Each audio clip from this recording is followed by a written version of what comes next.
পার্বতী, বোন এসে গেছো তুমি? আরে কলেজে দুটো ক্লাস ছিল মাত্র, তাড়াতাড়ি চলে এসেছি। কেকটা বানাতে হবে না, দেবরা আসার আগে বুঝলো তো ভালোভাবে কেকটা বানিয়ে ফেলতে হবে।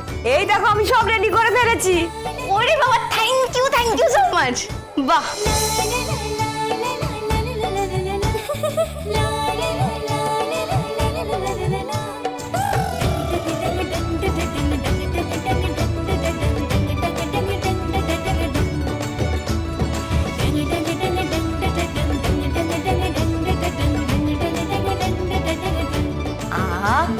কি সুন্দর গন্ধ বেরিয়েছে গো বোন। আচ্ছা এই যে বান্দর এত বড় বড় বাতেলা ঝাড়ে, ও পারবে এমন কেক বানাতে? শুধু ও কেন, কেউ পারবে না এরকম কেক বানাতে যেমন তুমি বানিয়েছো। বাবা সত্যি পার্বতী তুমি পারো বটে। আমি সত্যি বলছি বোন, তোমার দেখলে না আমার গর্বে বুকটা ভরে যায়। ও তাই? সত্যি তুমিও না।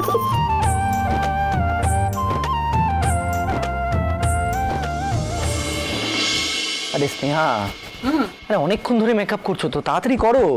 এরপরে দেবের বস চলে আসবে, তাড়াতাড়ি করো, চলো। আরে হয়ে এসছে, দাঁড়া, অলমোস্ট রেডি। পূর্বাজে কবে ফিরবে কে জানে।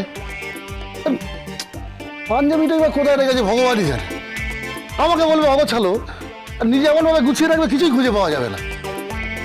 আপনি দেবের বস চলে আসবে, একটা ভালো কিছু তো পড়তে হবে। আর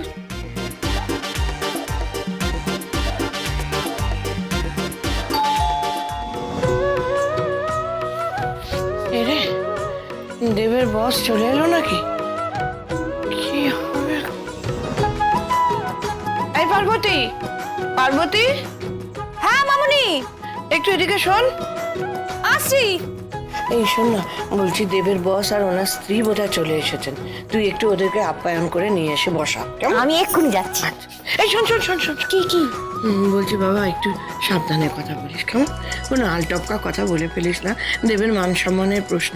তুই নিয়ে এসে ওদেরকে বসা, আমি তৈরি হয়ে এক্ষুনি আসছি। তুমি একদম চিন্তা করো না, তুমি দেখো না আমি কেমন আপ্যায়ন করি।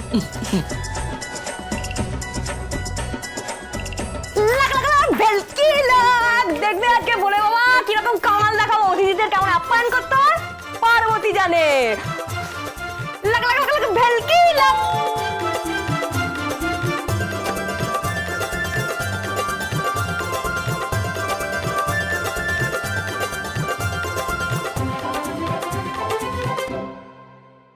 আমি তো ভেবেছিলাম শহুরে বাবুর বয়স ভগবানের সমান, এখন তো দেখছি সত্যি সত্যি ভগবানই এসে দাঁড়িয়েছেন।